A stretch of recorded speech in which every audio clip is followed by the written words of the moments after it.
Let me ask for some dating advice from Jordan Peterson. How do you find, on that topic, the love of your life? That's a good question. I was asked that multiple times on my tour, 3 times in a row, in fact, because we asked people to use this Slido gadget. That's a popular question? It always came up to the top. And I got asked that 3 times in a row, and I didn't have a good answer. And then I thought, why don't I have a good answer? I thought, oh, I know why. Because that's a stupid question. So why? Yeah. Why? Because it's putting the cart before the horse. Here's the right question. How do I make myself into the perfect date? You answer that question, and you will not have any problem answering the previous question. It's like, what do I want in a partner? If I offered everything I could to a partner, who would I be? You work on that. Ask that question. Just ask. Just ask yourself, okay, I have to be the person that women would want. Okay, what do they want? Clean. That's not a bad start. Reasonably good physical shape. So healthy, productive, generous, honest, willing to delay gratification. So you dance with a woman. It's like, what's she doing? What are you two doing? Well, it's a pattern. There's patterns happening around you. That's the music. Patterns of being. That's the music. Now, can you align yourself with the patterns of being gracefully? That's what she's checking out.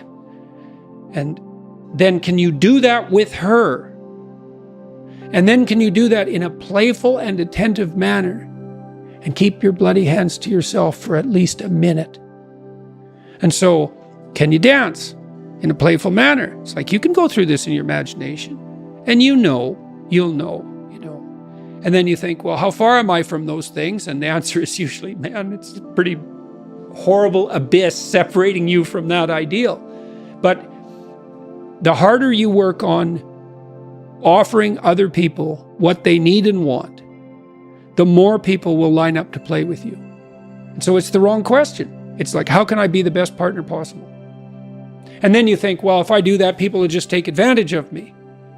And that's the non-naive objection, right? Because the naive person thinks, well, I'll be good and everyone will treat me right. It's like the cynic says, no, I'll be good and someone will take me out.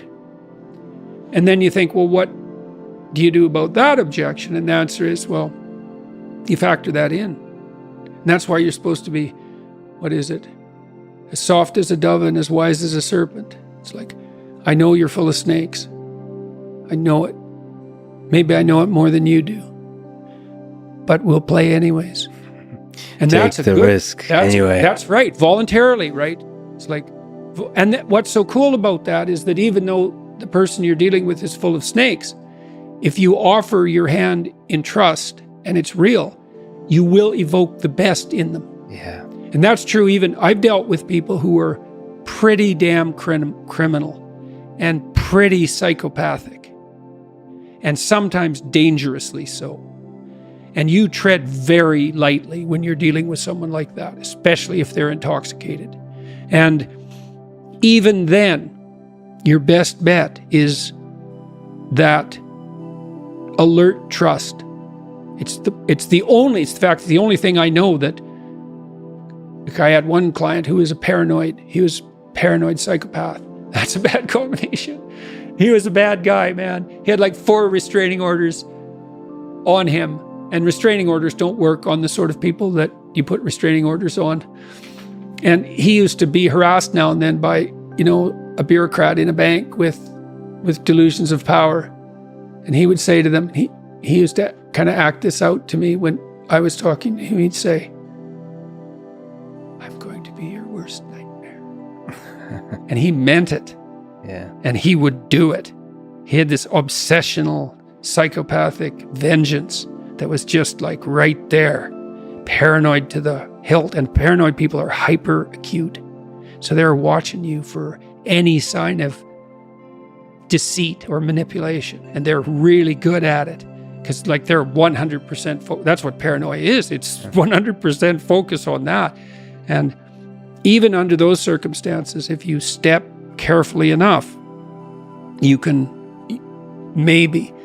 avoid the axe. That's a good thing to know if you ever meet someone truly dangerous.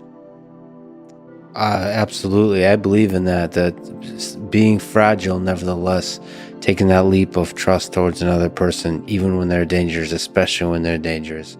If you care, if there's something there in those hills you want to find, then that's probably the only way you're going to find it, is taking that risk.